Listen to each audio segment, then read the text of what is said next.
like my job at Judge Alex that I worked on that show for 5 seasons came off of Craigslist. And Wow. yeah, I've had some interesting opportunities that have come from Craigslist. I think I got like a script supervisor role off of there. I got a court TV job off Oh of there, yeah, but I yeah. don't even think it's still the same. Like Craigslist has definitely changed, but yeah, like There's still even when I look Craigslist on people. LinkedIn, There's still Craigslist people though. there's still Craigslist people I'm a and there's still Craigslist those. people, and I You're a wish Craigslist people? Craigslist was still hopping more than it used to be. I mean, more now because it used to be a lot. It used to be the only Yeah. place. Like I got everything from Craigslist: my apartments, my girlfriends, my computers, my drum sets, the bands I played in, everything from Craigslist for at least like No. 3 to 5 years. There's a period in there I'm talking like early 2000s. Craigslist was the shit. It was fast. Didn't matter if you had a slow modem or whatever, and it was very allowed. Oh, that's when they had the dating part. That's when they had. I'm like, was it like missed connections? Were you one of those No, guys? there's You're a like, bigger. I saw you No, in the there's a bigger grocery section. aisle. They Oh. they deleted the section. It got bad. So they used to have W for M, W for W, M for M, M for W. So if you were a woman looking for a man, you literally just post the thing there for free. I'm a I woman. did not know about And that then section. it's the same thing applied. Like people would reply through the anonymous email exchanger, but you could post pictures there, and then the person on the other end could determine if that was real or not. I met a chick. Oh, here's a story. You want to hear Craigslist? Craigslist love story? Oh my God. All right, so I'm into age appropriateness. I had been divorced for about a year now. I purposefully did not date for a year. I didn't want to rebound. I was like, I got to fix me. Well, what was my involvement in my divorce and that whole thing. So then I got on to Craigslist and I just replied to an ad. There's a couple sentences looking to go out to movies and dates and that sort of thing. And I'm like, that sounds fine. No picture in the ad. I'm like, that just sounds fine. So, but the picture said send a picture. So I replied to the email with a picture. And then I got a reply back from a real address and it said, you seem fine. Started like, so we wrote back and forth a little bit. And then, like most people, you're looking at any telltale signs. Like, what kind of email address is this, for example?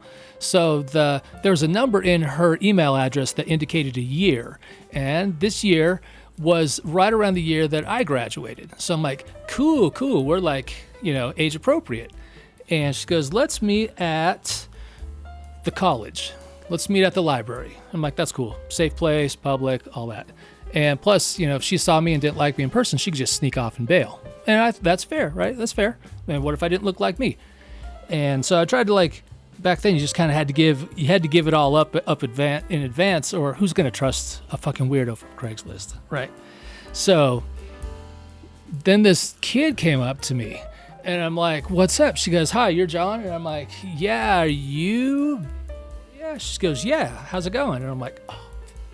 So this year that I thought was around my graduation year was her birth year. So I'm like 35 and she's 20. And I'm like, what the fuck? And I'm like, oh, whatever. So we started chatting and everything. She was a law student, super smart. She was just into older dudes. And I'm like, well, I wasn't old like her dad old, but I'm like, I had no intention of having a relationship with a person 15 years younger than me. What the hell? But anyway, we ended up dating for like 3 years. No. Yeah, she finished school and then went to UVA Law in Virginia, and we just said, You're like, I'll be your daddy. well, no, I'm like, this is fine. I'm like, long distance isn't gonna work, and I'm like, how, what are we gonna do with our relationship? Like, I'm old. Like, I'm not old, but I'm older than you, and like, you should date someone closer to your age, and you probably find plenty of dudes when you're in law school, right? Or in that industry or all that. 3 years? That's crazy. Yeah. Well, she was smart. We had a lot in common. And, but that first time, man, we went to a date and she couldn't get in the club. She didn't have an ID. She's not 21. And if I buy alcohol for them, I'm like, nah, fuck this. Like, she goes, well, Wow. Yeah, it was weird. It's still weird to think about in hindsight. But when you meet somebody in person and it's like, you seem normal. And yeah. So, yeah, that's a Craigslist little thing. Don't assume that the date means one thing. because it could mean something totally different. I would say that's a Craigslist success story. Wow. Right, because apparently bad things happen. So anyway, yeah, Craigslist eventually deleted that whole section, because people were getting stalked. Yeah. Well, they not only were they getting stalked, but eBay bought Craigslist, or they bought a big share of Craigslist. They don't own a majority, but they still have a huge share of Craigslist. And I think they were getting heat because there are creeps all over Craigslist. Yeah, like come over and I'll take your picture.